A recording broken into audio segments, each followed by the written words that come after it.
hoa cô liêu, dòng người vội vàng bước nhanh qua người con đấy sao chẳng thấy.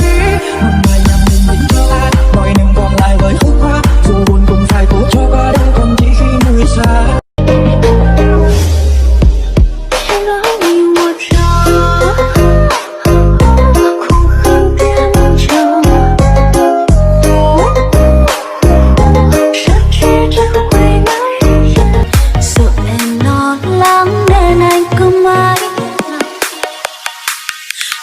Cười đã tắt đằng sau nước